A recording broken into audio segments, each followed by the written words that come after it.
Please welcome Ron and Joe.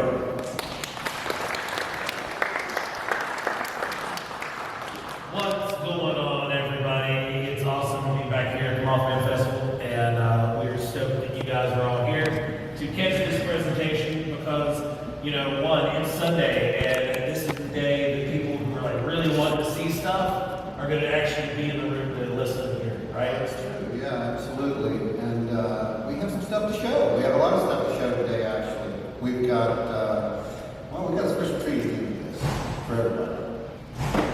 You broke it all right. I broke it. Okay, so right there, Bigfoot Researchers 2020, 22, whatever that means. So many numbers. Don't pay attention. We did the thing. It's like being, y'all can come on in. Where you at? Keep coming. We're good.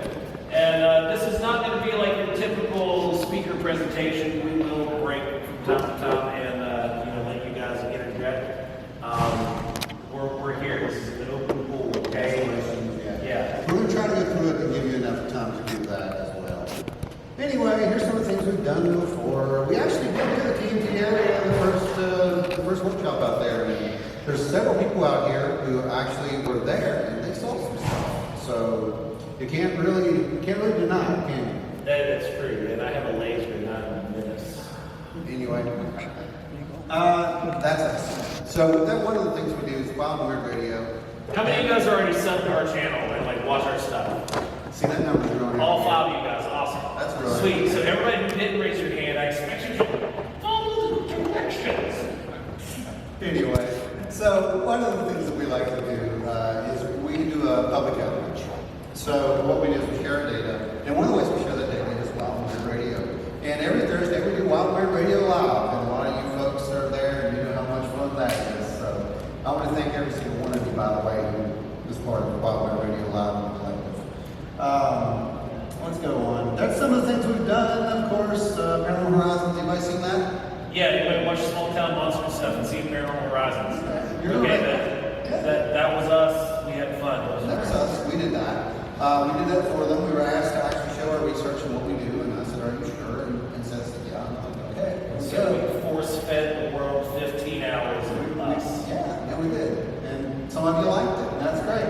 So what we found while we're out there doing this stuff is that there's some weird things. Okay, what led us to it? We had early experiences ourselves. We've seen things, we've experienced things, but it doesn't make you a believer, and that's one of the problems we have with this field is there's too many believers. We need people who follow data, and that's us. Right, and to be fair, there's nothing wrong with belief, right? But when you say that you believe in something, you're placing the position of faith over this type of thing, like I believe this thing. It's different than knowing something's there. Now, we don't know what that is when it comes to our research and what we're researching and looking into. But we know that there is something there. So, in a sense, we know that there is something to the phenomenon. We don't have to believe in it anymore. We don't have to do any of that. And we're able to look at this data objectively beyond our own religious or spiritual views and look at what's on the table. Yeah, and all those things can coexist, by the way. There's a lot of folks who think that they can. We have seen an amazing amount of synchronicity. And that's led us to where we are standing right now, literally, just to let you know. We're here to normalize the paranormal. That's simple. That's our mission statement. Always has been, always will be. But here's what I'm going to do. Right down here. Right there. Right there. Validated witnesses. All right, that's not quite. See, this is why they're taking us serious. So anyway, we formed the West Virginia House Transients Collective, and that's us. Now, With you a guys, bunch of other researchers. the folks that are in this room right now, raise your hand if you're actually members of the collective right now. Yeah. I want you to look around the room. You guys, these folks who are here are actually all members of the collective and are so valuable in what we do and how we go about conducting our research.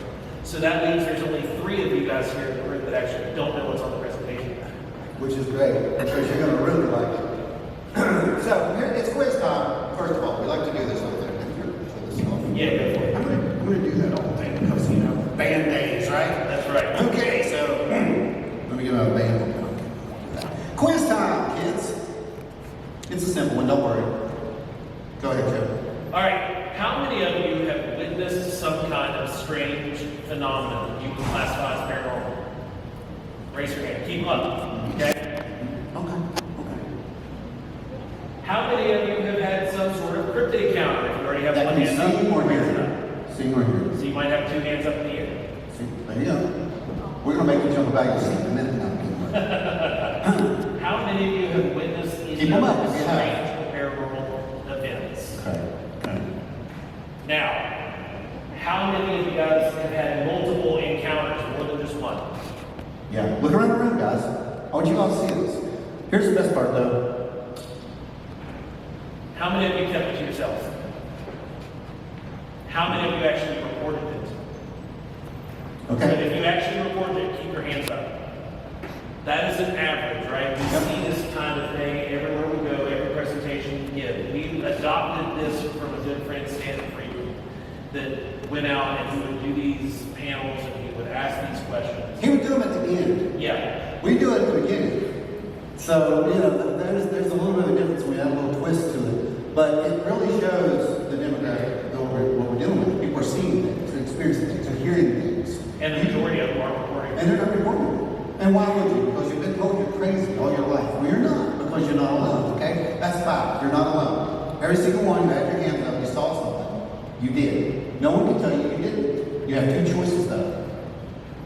You can ignore it completely, laser with shaking. Special effects are amazing in this presentation. Or you can investigate it further. And that's what we did. We decided to investigate it further. And this is what we found so far. UFOs, paranormal phenomena, have similar characteristics at times. Next picture show. All right, so out-of-body experiences, psychic premonitions, strange repeated synchronicities. Go ahead. Raise your hand if any of those resonate with you. Electrical interferences, RSPK, that is Recurrent spontaneous psychokinesis. that one. And then apparitions, shadow beams, strange lights, and UFO activity. Yeah, absolutely. And this is why we do it. So, it's encounters with strange creatures. People see those too. I've seen those. Yeah. We see that stuff. But it's called high strangeness, okay? And that's the guy who coined the term. Anybody know who that is?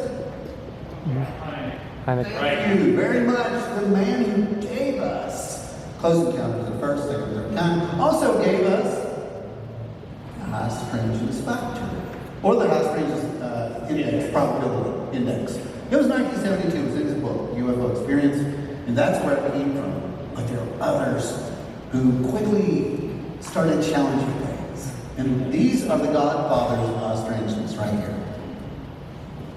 John Keel, Jacques Vallée, J.R. Those are the guys who said there's more to this than just nuts and bolts, flying saucers. And J. Allen Hynek started out on a completely different team. He was a paid government individual. He worked for Project Blue Book, and his job was to go through and debunk and explain away UFO phenomena. And then got sick of it, and then joined the other team because he started seeing the data indicated something completely entirely different than what he was being paid to say. Absolutely. So, we're going to ask you to do this at the end after you see this. Look, where they right. One of our jobs is to go out there and document. I told you this. So this is going to be our research-based evidence of high strangeness. You notice this area because this is where a lot of this took place. So we're going to do a little bit of backtracking. Yeah, that's it. You are here. Anyway, seriously. So one of the first things we did was we changed the lesson. Okay? Right. Our research helped us to do that. Joe, narrate as this plays. So what we have going on here, this is subject A like activity. We're in an area where we saw a large thermal target. That means it was emitting heat, thermal radiation, and it was detected on a thermal monocular. This data was used to determine where this creature was at, using the landmarks colder than the creature, and being able to determine that these were trees. We see this creature walk away. We went out, went down into the area where the ravine was, found track casts. That's physical. That's physical data, right? That is a flesh and blood creature. Subject B is a non-physical entity. This is going to be your lights in the sky, your lumps in the night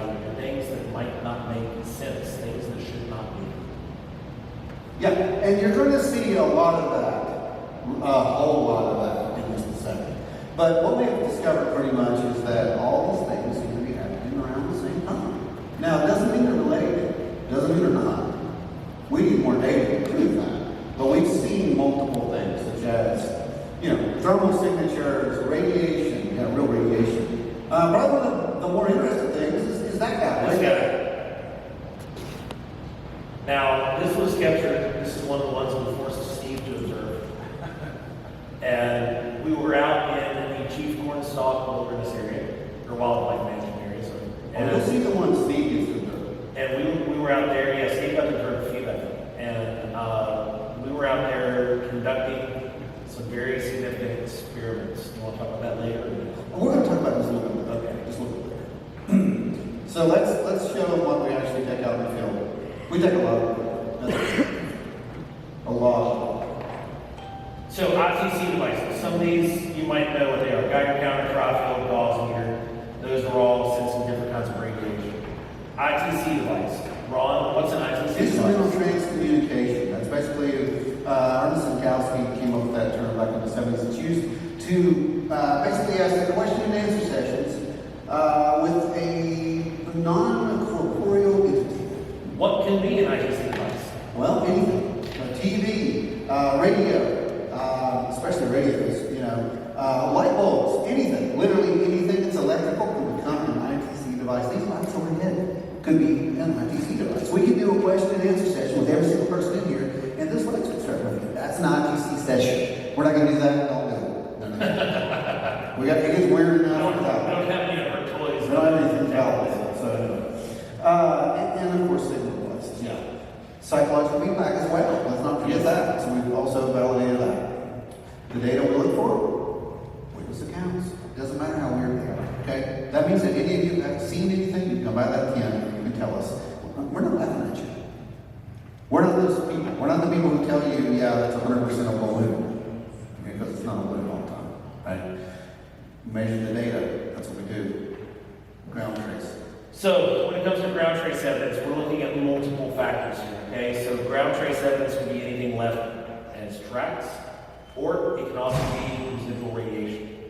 We can go into an area that you might not see any tracks in, but you might find stray radiation in certain areas of the Earth that are just higher than usual.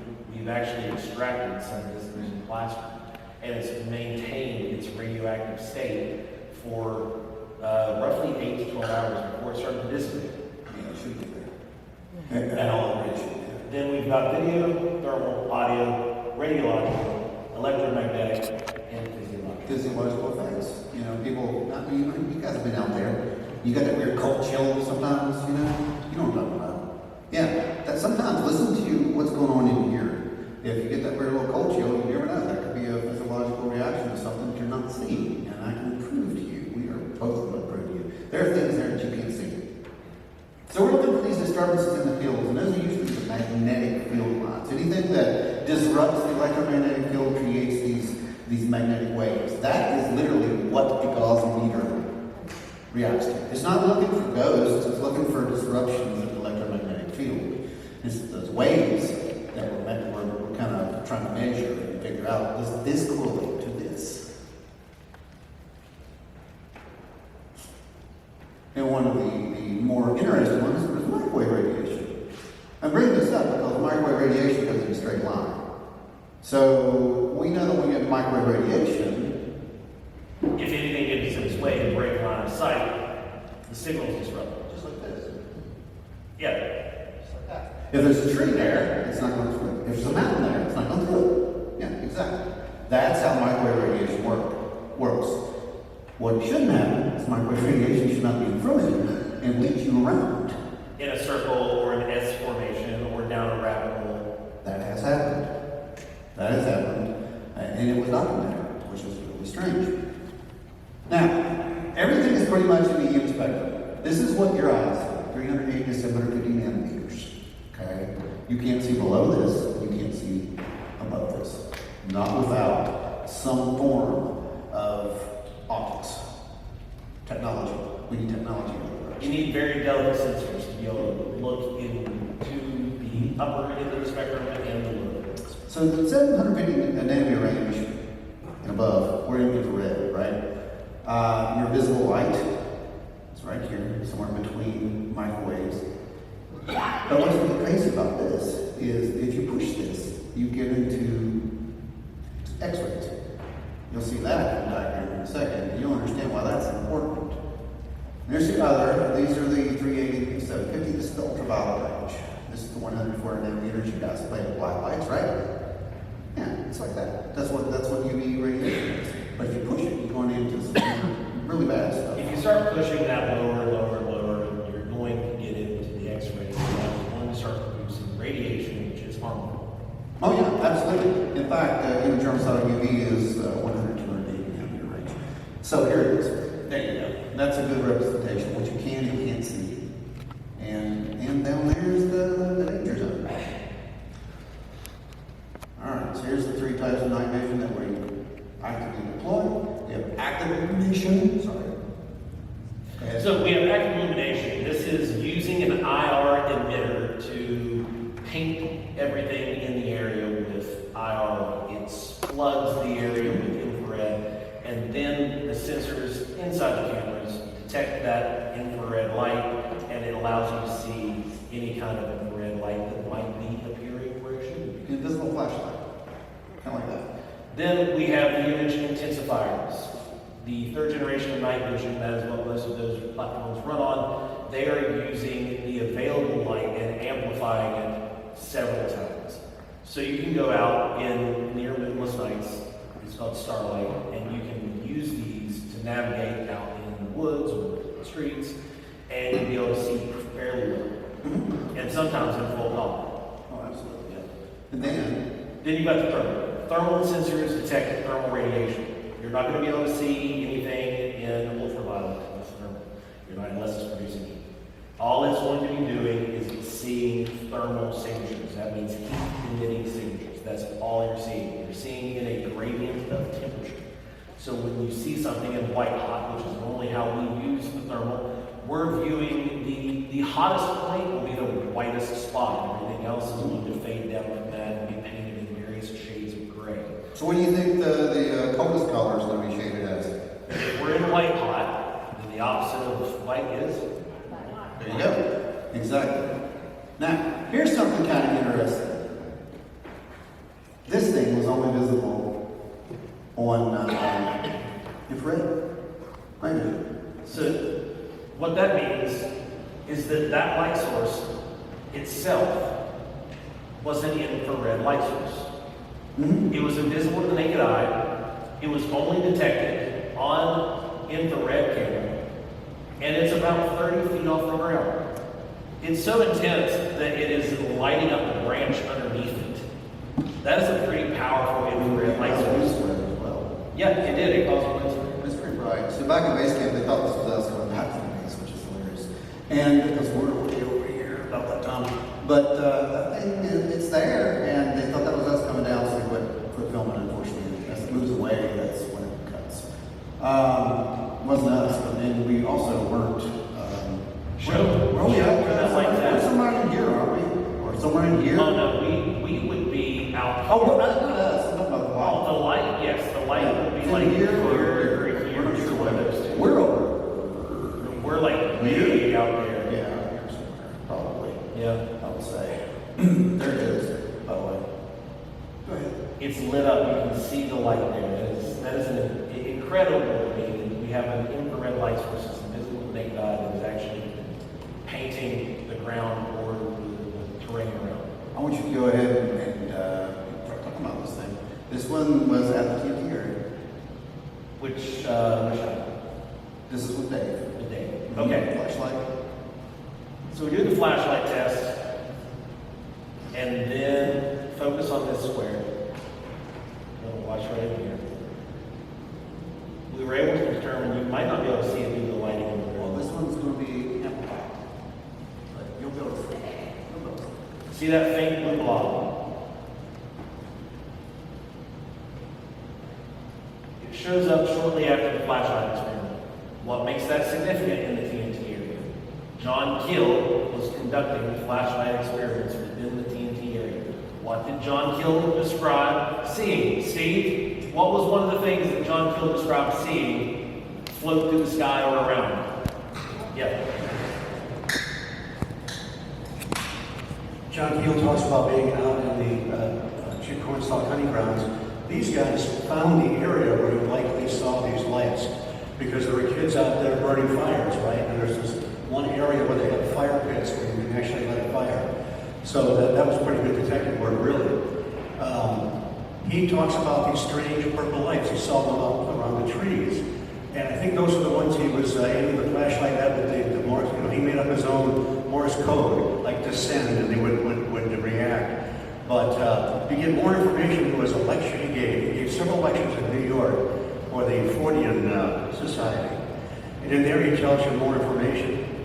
They actually, he didn't just see them up in the air. Now, they might have been edited out of the Mothman prophecies because they hacked that book up. They took out half his manuscript originally.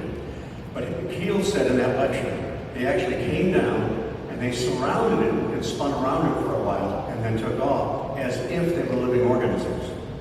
So while we were out in the TNT area, we were conducting the same kind of experiments that John Keel was doing, and we got the same blue UV spectrum. Yeah, we did, and then we're going to go to. I think the next frame is with Steve. Oh yeah. This you were Here we go. Here we go. So Steve was here with us. This was in the area that Steve was telling you about. I dug into some old documents, and I found some of the old maps of Cornstalk Wildlife Management Area. I found that there were fire pits at that time when he was there that were still in place today. We were close. So we were really close to it. He told the kids thought they were going to attract the UFOs with the fire pit. But in the book, if you read it, he said, kill the fires because that'll chase things away. Yep. And I just happened to pick up the psionics, by the way. This is funny, just the synchronicity stuff is going on.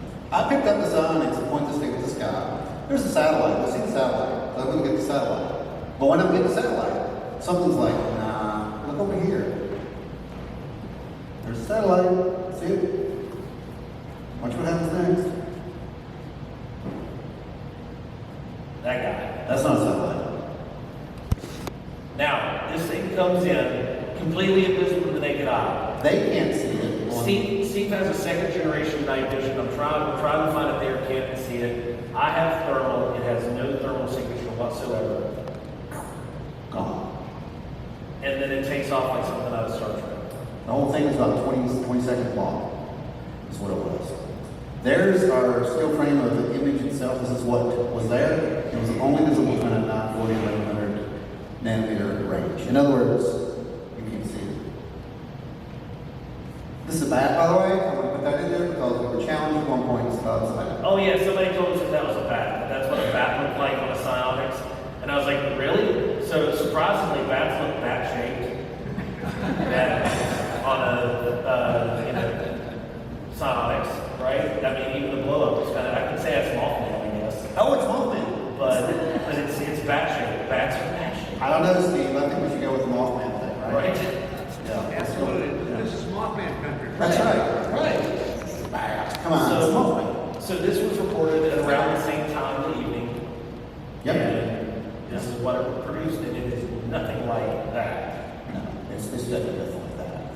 Let's go to our thermal radiation because that's something else we come across. And we saw some of that, right? So again, we're talking about the white hot. And Steve, you stay right there. We already come up on that. You can go ahead and take a seat. You can sit down. We'll get you back. Don't go far. So anyway, this is just basically showing you that. So why that was important. This was taken right across from where the old North Parallel used to be. Now, what's significant about this night? I wish we could have got him here. Yeah. But Brody, one of the original guys to ever go out looking for Mothman, he was one of the guys that was there with Roger and Linda that sped into Tiny's Diner, slinging gravel. Brody and his friends were there. They were the first ones to hear this story, and they said, let's go look. And they went out and never saw him. Years later, we get the privilege of being time with Bernie. He came on Paranormal Horizons with us. We were able to include him in that process. And he said, man, do you guys watch that Skinwalker Ranch stuff? And we're like, yeah, we watch Skinwalker Ranch. He said, wouldn't it be awesome to go out with some of that equipment? He's like, we got all of it out in the truck. Let's go. You want to do it? Let's go. And so we scheduled with him and got him out there. And he was out here with us this time. That was fantastic. And what you're seeing here is this is Joe. This is my wife. It's Maria over here. She's filming. Joe at this time is over here on the side, and he was interrogating. This was just after I finished interrogating. He interrogates a big deal. You turned off the radios to rule out any contamination on the river line, right? So, as he's doing his interrogation, he's like, use whatever energy you can, blah, blah, blah, right? Well, that was a dumb thing to say. But, Because it kicked off. It did. everything happens. The radios go on by itself, which surprisingly is not strange. It happens a lot. It does now. Yeah. The radio came on, but here's what happens. I'm editing this thing at like 3 o'clock in the morning. Trying to meet the deadline to get this out, Small Town Monsters, right? I'm scrubbing through all their thermal trying to see things. And when I scrub through, I saw something really weird. Watch the ground. Pay attention right in here. See that pulse? That should be there. Now, Run that again. don't do that again. I'll try. This one don't light up. Oh, yeah. Yeah, that's okay. Uh-huh. All right, go ahead. Ready? See the pulse on the ground below my feet. Now, It's also not happening anywhere else. That's significant, by the way. we also got a spike on the Geiger counter while this was I'm happening. going to show you exactly what happened. Okay. While this is happening. So keep that in mind as you watch the rest of this. You don't need to know this. This is government stuff. We don't care about government anymore. We've got enough. This says, oh, they saw this. Well, here's what they saw, guys. We've been seeing it for a while. That's 2023. This is before the. This one's definitely not a blue moon. That's not. This is That actually. one's not a blue moon. Oh yeah, totally. Yeah, a lot of this footage right here, like this one, this was way before the any of the talk about what these things may be flying around, etc. There's what they look like. Remember the white hot? There's the cold. The cold is around the white hot. Oh, And how many of you guys have ever gone up to like your stove while your stove's on and put your hand over the top of your stove? What do you feel? Heat. Now, if this is white hot, if it is a heat emitting object, why then is the outline white? And it moves with it. well, a lot of photographers will tell you that's just contrast. Well, thermal doesn't work the way the radar cameras do, so that's not what you see. There's actually heat and cold here. That shouldn't be at all. And it also shouldn't move like that, but it does.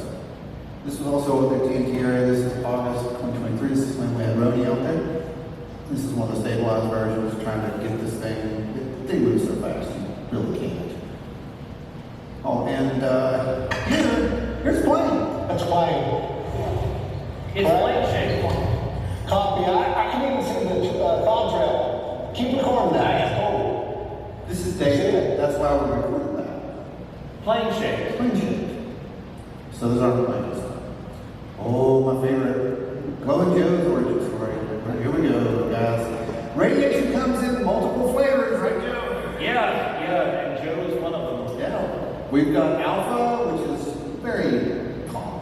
We've got beta, and we've got gamma. Gamma's bad. Now, alpha radiation, it can't even punch through your clothes. All right, so It's fine. It's fine. Beta's going to get through. Yep. Gamma's really going to get through. It's going to cause cellular damage, etc., as with X-ray. This is what we've Gamma actually. and X-ray can cause mutations. Oh, yeah, absolutely. So we've actually found that radiation in these areas with subject A and B overlap. Now, it shouldn't be. When we're not drilling for Bigfoot, we shouldn't be finding radiation. But we do. We do. Initiated non-human contact, or that instrument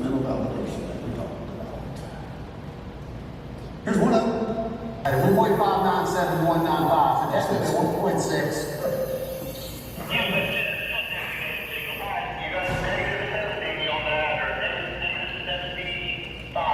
That's hot.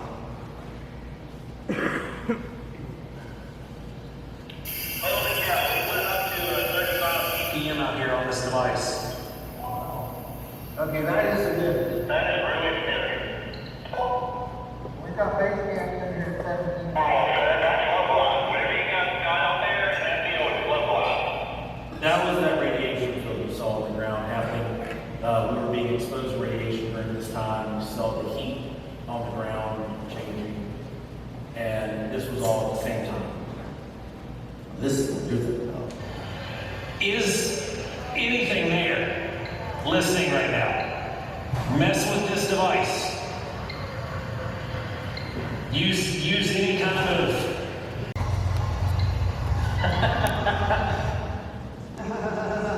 Yeah, he laughs. He laughs, but then there's more. Okay. We'll ask another question. I've asked this before. Is this phenomena sentient? Do you want us looking into this phenomena? Maybe you'll get one. I turned it off. I turned that off. Now, as strange as it seems, we have had our equipment turn off and on by itself before. That The doesn't look make is sense. priceless. The priceless look. This is when you realize it was real. Yeah, there's something else going on. It wasn't necessarily when I realized it was real. I realized it was real a long time ago. I realized it was being messed with. Yeah, we've been messing with. That's exactly what that was. And that was a look of, oh, Yeah, and the cameras died at that point. We experienced power loss back at the base camp area at the exact same time.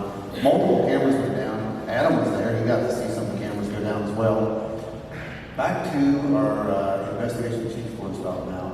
This is here because we'll zoom in on this guy. Just give you a little more flavor on this thing. Because I want you to see how it ends and how it goes away. And we're going to talk about why we shed radiation when we go into this. Because right here, we saw that purple flash. Well, that purple flash, theoretically, could be jumping into that X-ray and beyond, which would leave radiation or trace radiation signals. And it would not be very high because it would be far away and it would be down here, right? Now, this is the one that gets weird. All right, what you know about that? Okay, now you move. This is the one Steve saw. No, there's a bird in the frame right now. Bird in the frame right now. Bird. That is not a bird. Okay. Dude, this is the longest one we've held. 3 minutes, 30 seconds. Good job. It's over here now? Yeah, it's over here now. Okay. All right, I got a flashlight. Ready? Here we go.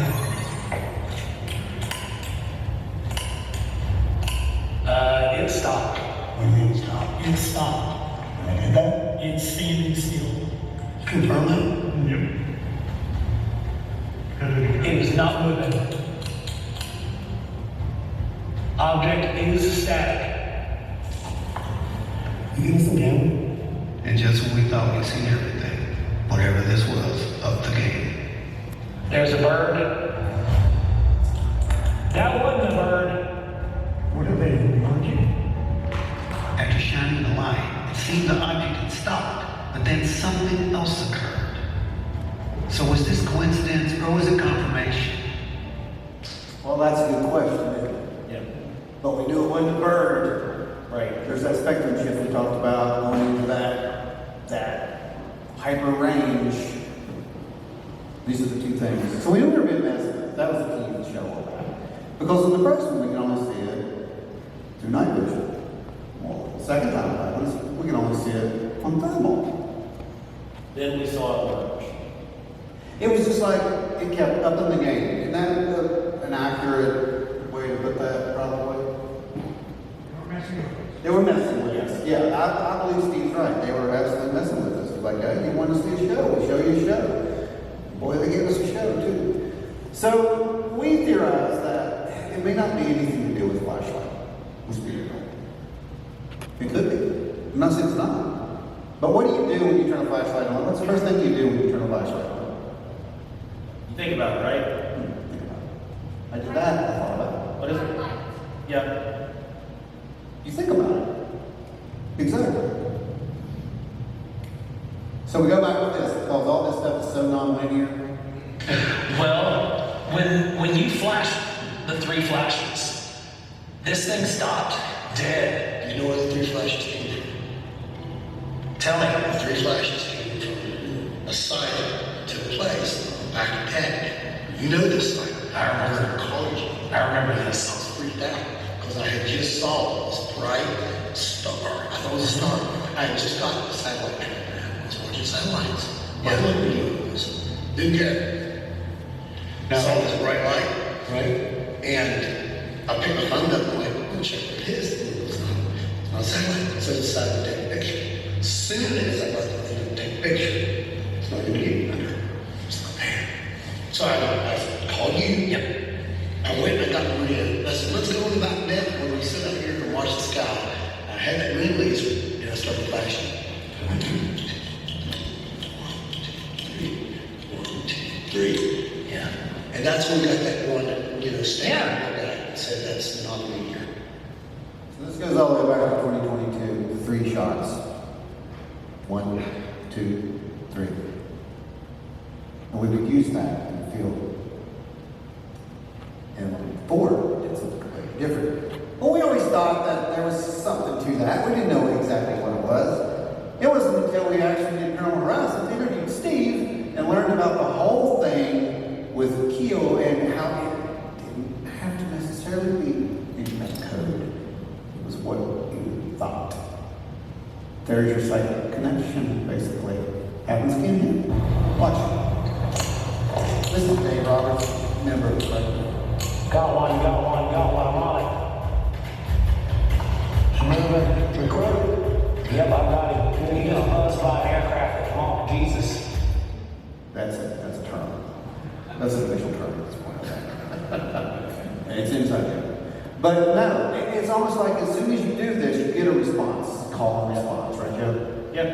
And it does seem to be, even without the flashlight, we in Paranormal Horizons, we also reviewed Lynn, and we spoke about intent and what you thought about it and how important it was when you went out into the field to place yourself into the right mindset because you don't know what's going to happen. Right. We did that with Adam in the first episode, or the second episode, and it came out the way it was. Here's another part of the Hold on. This ain't, that's movement, that's movement. no movement. David apparently captured a light anomaly moving while we conducted the flashlight experiment, but we had seen nothing. That's not a more effect. The light seemed to move a very short distance in 30 seconds, and the movement was very erratic. So if it's a plane, it's moving pretty slow. And it was stationed on a tripod. This isn't the Oh, yeah. hand-taken photo. This is on a very nice astrophotography tripod. Dave's a big astronomy guy. He's an astronomy nerd, which is awesome. Because we can look at him and say, what is this? Oh, it's satellite picture. What's this? I don't know. So, those conversations have literally happened multiple times. Here's some of the things that he actually managed to catch. This is all right at the where the old power plant used to be. The original Mothman site. Yep. So you've got the squiggly, you've got the weird green thing up there, and you got this weird red blob, salter looking thing. Not really sure. But we did experience a lot of synchronicities and house trainings out there. So we said, you know what, let's put all this together. Maybe we're trying to tell us something. Because it all started the way it started, right? Here's our data with that. This is what we needed to know. Now, mind you, this is just from 1 year. 1 year. So, most were UAP and UFO. There was a side element involved where we're thinking or something, and something happens at 16.67%. There was microwave to EMF radiation, watch this number, 7.58%. But look here, There's also weather failures at 7.58. That should be, actually. That's accurate. We did, in fact, receive the 1.6 gigahertz signal 6% of the time, even went so far as trying to say this is not real. This is satellites. And sometimes it is. A lot of the time. Yeah, exactly. More often than not. Whenever the times that we haven't developed a protocol for the 1.6, same thing Skinwalker Ranch guys get, right? So we developed a protocol for that whole anomaly because there's a ton of traffic on that broadcast. And it's getting worse. And it's getting way worse. The more satellites that open in the sky, the noisier that line gets. So we had to develop a protocol, and essentially we only started paying attention to that 1.6 gigahertz signal when it was being used in an ITC session, for lack of a better terms. Yeah, because of a call and response. Communication. Call and response. And it really did seem to be, that's what it was. And of course, there was the radiation, 3.79%. And when we say radiation, we don't mean just getting duped, okay? That's not it. But what it is we have a I'm background. definitely not getting skin cancer cut off. Well, that's true. So 17 CPM is your background on radiation. So we were getting, double. Yeah. We've had almost triple before. So there are instances where it makes you say, why is this happening? Synchronicities, again, 3%. Very strange. But here's the most important telling part of that data. 70% of this happens beyond the visible spectrum. There's a lot of things out there that you can't see. That's what that data told us. And we're like, you know what? Let's build a device Yes. that it can't see, that no one can see. So we named it after one of our favorite creatures that can see into all the spectrums of light. And we created the mantis. Well, this is the mantis, this is the shark. See, we have two things. And this is what happens when Ron doesn't brief me. It's all good, don't worry about it. You actually already seen the mantis. That was your, that's what we got all that other stuff on. It was being developed. We developed things, we built stuff. It was the first thing we built to see into the unseen side of things. It really was. But The shark was designed to broadcast into the unseen side. right. The mantis sees the unseen, and the other one is a transmitter. So what do we transmit with, Joe? Freaking lasers. He loves lasers. He really does. So this is one of those lasers. And what it is an infrared laser. And Tell them what an infrared laser is. you can't see it. It's going to be broadcasted into that invisible frame that you can't see into the field, right? Now we have the sonics hooked up. You can see it. That's what it looks like. So I've got a button here. We're going to be pushing this thing, and we're going to pick it out and do one of these sessions like a regular visible flashlight. And this wasn't recorded on a normal camera. No, that's not. It's not like you did it on a phone camera. It just looked like it was pressing something. It did actually look like I was pressing buttons. It was crazy.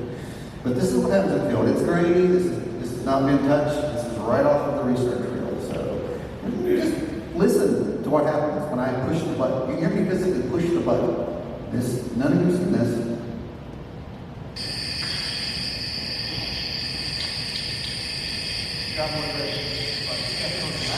Next one.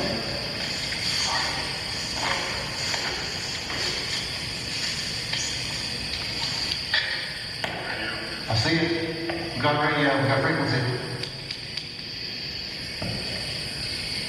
Oh, yeah, and then the RF over here. Right now. Flash it. 1.817. 1.8? Yes. That's the frequency. That's one of the frequencies. Looks like it faded out before it went on. I probably is. I'm figuring I'm draining the battery really fast. That's why we Rain have. coming in. You should know this thing.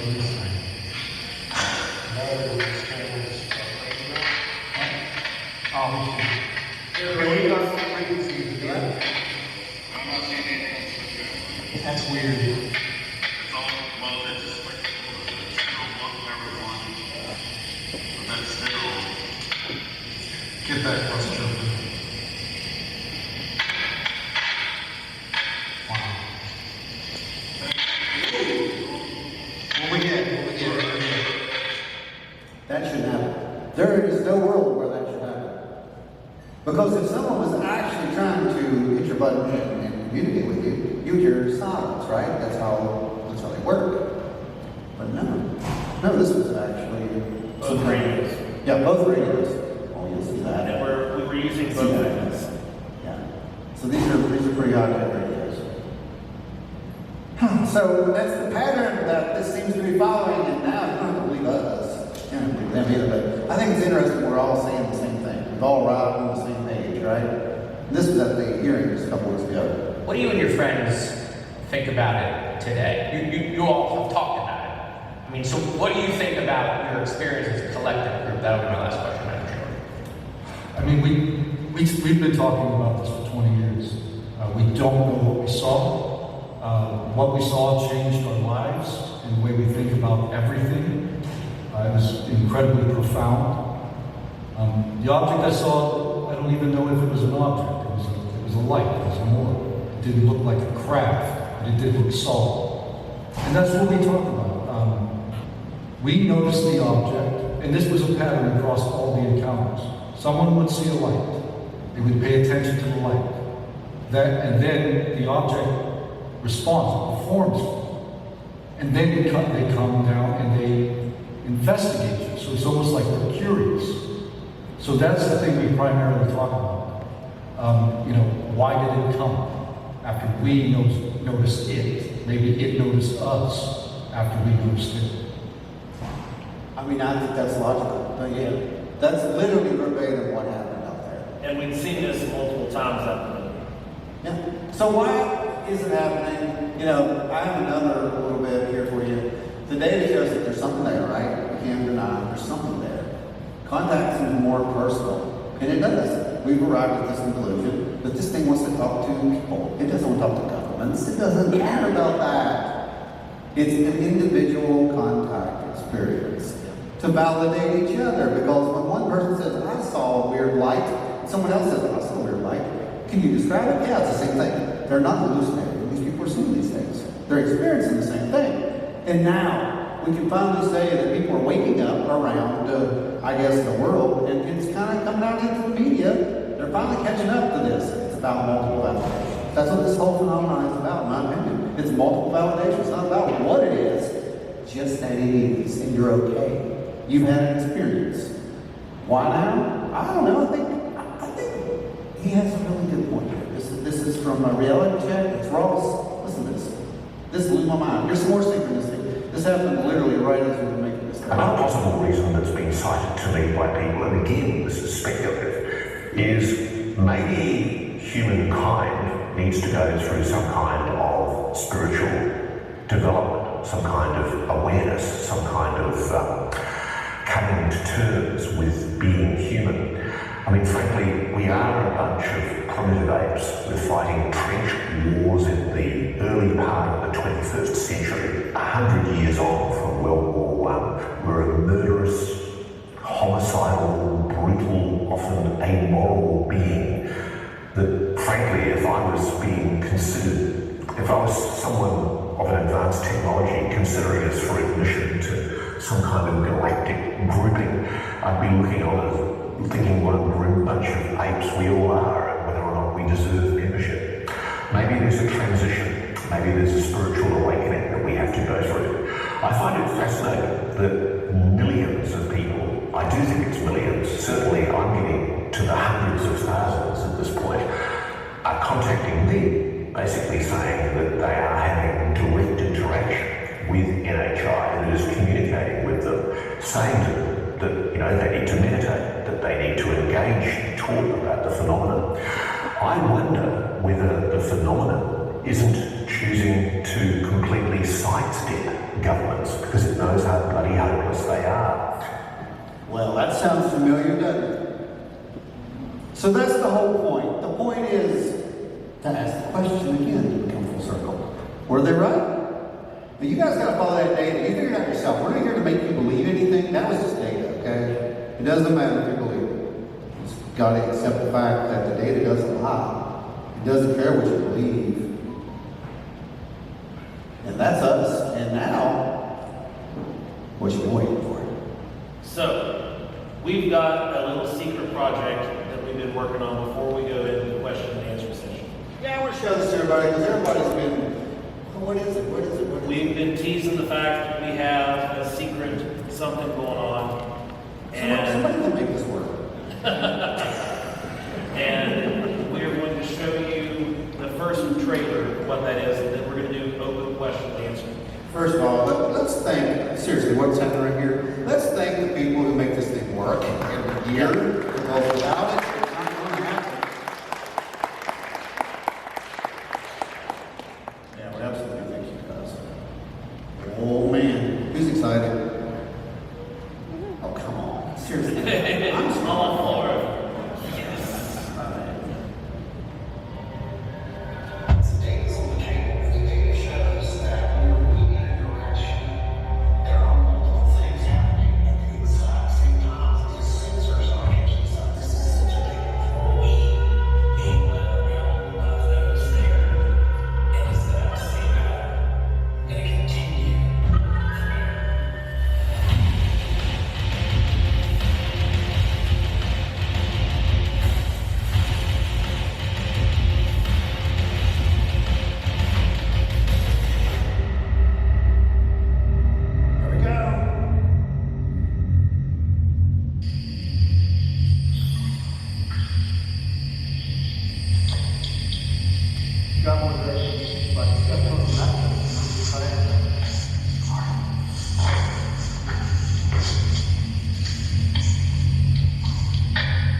I see it. Got radio, got frequency. Are you saying 1.5? 1.817. 1.8? Yes. Access frequency. That's one of the frequencies.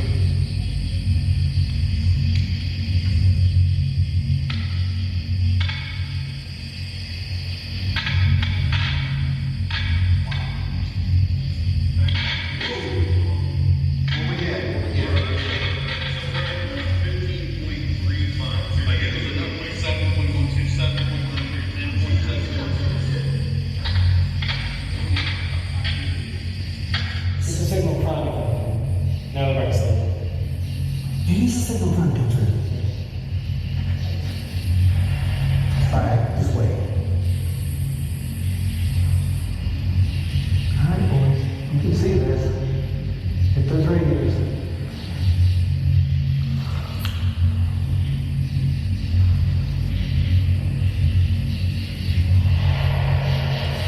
Yep, there it is.